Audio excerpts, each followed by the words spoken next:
Hello दोस्तों, study point YouTube channel में आपका स्वागत है। तो आज हम लोग क्लास 10th का हिंदी मॉडल सेट 2022 का करेंगे, जो कि आपके एग्ज़ाम के पॉइंट ऑफ व्यू से बहुत इम्पोर्टेंट है। तो चलिए हम क्वेश्चंस की ओर बढ़ते हैं और क्वेश्चंस को करते हैं। The rise and fall of the Hindu women किसकी रचना है? तो ये किसकी रचना है? भीमराव अंबेडकर की रचना है। किसकी रचना है? भीमराव अंबेडकर की। सेन साहब की नई मोटर कार किस रंग की है? तो सेन साहब की नई मोटर कार किस रंग की है? तो ये काले रंग की है। किस रंग की है? काले रंग की है। मैक्स मुलर के दृष्टि में सर्वविध संपदा और प्राकृतिक सौंदर्य से परिपूर्ण कौन सा देश है? तो वह देश कौन है? वह देश भारत है। कौन सा देश है? भारत देश। मनुष्य में जो घृणा है, जो अन्यास बिना सिखाए आ जाती है, वह पशुत्व का घोतक है।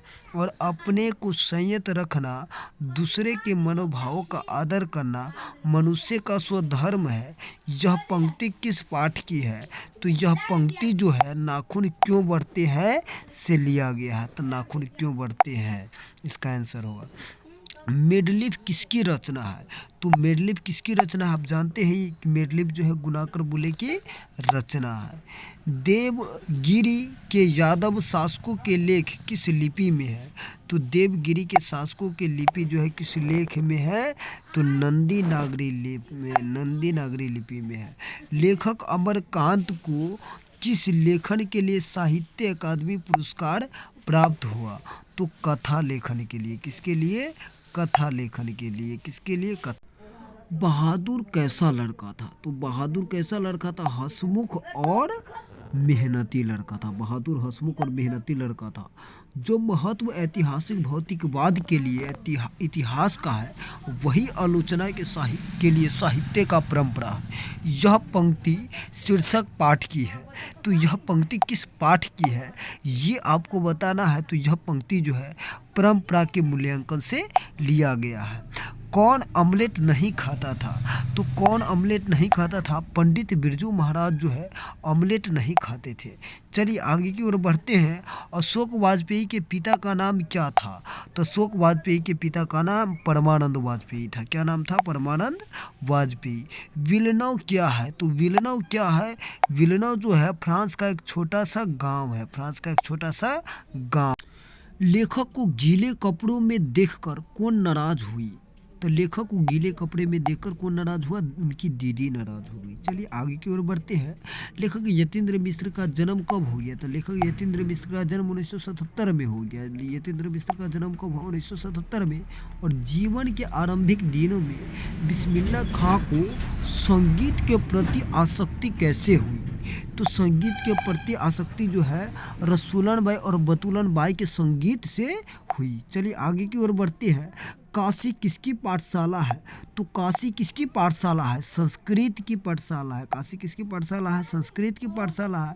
और राष्ट्रपिता महात्मा गांधी के जन्म कब हुआ? तो महात्मा गांधी के जन्म 1869 में हुआ, 2 अक्टूबर 1869 को। गांधी जी को महात्मा किसने कहा? तो गांधी जी को महात्मा किसने कहा? रविंद्रनाथ टैगोर ने कहा था। किसका विवादास्पद महाभारत के पहले प्रस्तुत किया जाने वाला था? तो किसका विवादास्पद महाभारत पहले प्रस्तुत किया जाने वाला था? पीटर ब्रूक का। किसका? पीटर ब्रूक का। बिरजू महाराज सबसे बड़ा एग्जामिनर या जज किसे समझते थे? तो बिरजू महाराज अपनी अम्मा को यानी अपनी मम्मी को बड़ा एग्जामिनर या जज समझते थे। ड का उच्चारण स्थान क्या है? तो आप जानते हैं कि द का उच्चारण स्थान जो है, द का उच्चारण स्थान क्या होगा? तो द का उच्चारण स्थान दंत होगा।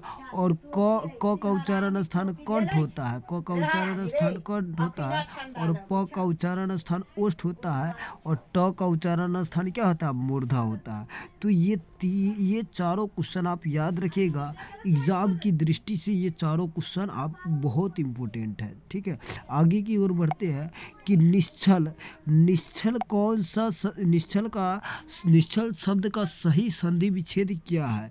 तो निश्चल का संधि विच्छेद क्या हो जाएगा? निह जोड़ छल। और निश्चल जो है विसर्ग संधि है।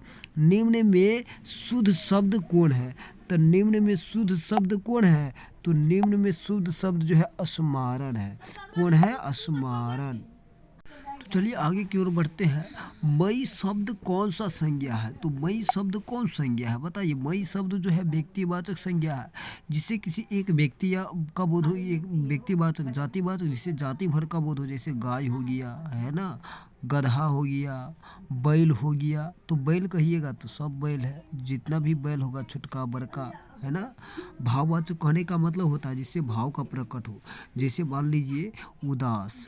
उदास ये भाववाचक संज्ञा है ना, जिससे मतलब जिसको छुआ नहीं जा सके, जिससे महसूस किया जाता है, फील किया जाता है, उसको भाववाचक। समूहवाचक जो समूह में रहता है, जैसे टीम, दल, अंगूर का गुच्छा, ये सब समूहवाचक संज्ञा है। याद रखिएगा, ये आपके एग्जाम में पूछा जाएगा। अपराध शब्द कौन सा लिंग है? तो अपराध कौन सा लिंग है? तो अपराध जो है, अपराध कौन सा लिंग है? पुल्लिंग है। अपराध क्या है? पुल्लिंग है। कर्पूर शब्द क्या है? तो कर्पूर शब्द जो है ये तत्सम शब्द है। कर्पूर क्या है? तत्सम शब्द है। लेकिन यहीं पर कपूर दे देता है, यहीं पर क्या दे देता आपको? अगर कपूर दे देता, सिर्फ कपूर, तो कपूर क्या हो जाता? कपूर हो जाता तद्भव शब्द। क्या हो जाता? तद्भव। लेकिन यहाँ पर कर्पूर दिया है, तो इसलिए आंसर क्या होगा? तत्सम होगा। चलिए आगे की ओर बढ़ते हैं। श्याम शब्द का स्त्रीलिंग क्या है? तो श्याम शब्द का स्त्रीलिंग क्या होगा? श्यामा। क्या होगा? श्यामा। डाल पर चिड़िया गाती है, यह कारक, यह किस कारक का उदाहरण है? तो यह किस कारक का उदाहरण है? डाल पर चिड़िया गाती है, तो अधिकरण। अधिकरण कारक का उदाहरण है। चलो आगे की ओर बढ़ते हैं। यह कलम किसकी है? तो यह कलम किसकी है? किस विशेषण का उदाहरण है? तो सार्वनामिक विशेषण है। यह क्या है? सार्वनामिक विशेषण होगा। जिसके पहले, संज्ञा के पहले सर्वनाम आ जाए, उसको कहते हैं सार्वनामिक विशेषण। उसको कौन सा विशेषण कहते हैं? सार्वनामिक। सार्वनामिक। अगर किसी के गुण के बारे में पता चले, उसे गुणवाचक सर्वनाम कहते हैं। जैसे काला, गोरा, है ना, जो भी है, छोटा मोटा, इस सबको गुणवाचक कहेंगे। संख्यावाचक, जिसको हम लोग गिनती कर सके, जैसे 1 रुपये दो, 2 रुपये दो, है ना, एक महीने का 30 दिन, ये सब है। परिणाम बोधक, जिसको हम लोग माप तोल सकते हैं, जैसे 1 किलो घी दो, या थोड़ा घी दो, ये सब क्या है? परिणाम वाचक है। चलिए आगे की ओर बढ़ते हैं। मैंने खा लिया किस काल का उदाहरण है? तो मैंने खा लिया किस काल का उदाहरण है? वर्तमान काल का उदाहरण है। किस काल का उदाहरण है? वर्तमान काल। पुष्प शब्द क्या है? तो पुष्प शब्द क्या होगा? तत्सम। पुष्प क्या है? तत्सम शब्द है। ऐसे शब्द जो यौगिक होते हुए अर्थ के विचार से सामान्य अर्थ को छोड़कर किसी परंपरा से विशेष अर्थ के परिचायक कहलाते हैं। तो अगर कोई शब्द यौगिक है, वो अपन अर्थ छोड़ के ओकर विशेष अर्थ प्रकट हो रहा है, तो ऐसे शब्द योग रूढ़ कहलाएगा। रूढ़ शब्द किसको कहते हैं? जिसका टुकड़ा ना हो। जैसे मान ले हम लिख दिए कमल, कमल का कोई टुकड़ा नहीं होगा। कमल का टुकड़ा कीजिएगा तो कोई शब्द नहीं बनता है।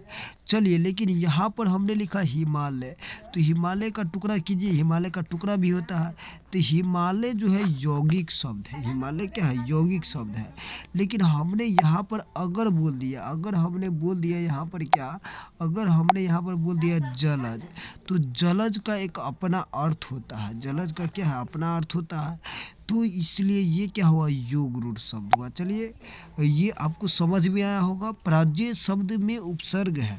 पराजय में क्या उपसर्ग है? तो परा उपसर्ग है। पराजय में क्या उपसर्ग है? परा उपसर्ग है। त्यागी शब्द में प्रत्यय क्या है? तो त्यागी शब्द में प्रत्यय है त्यागी, यानी ई प्रत्यय है।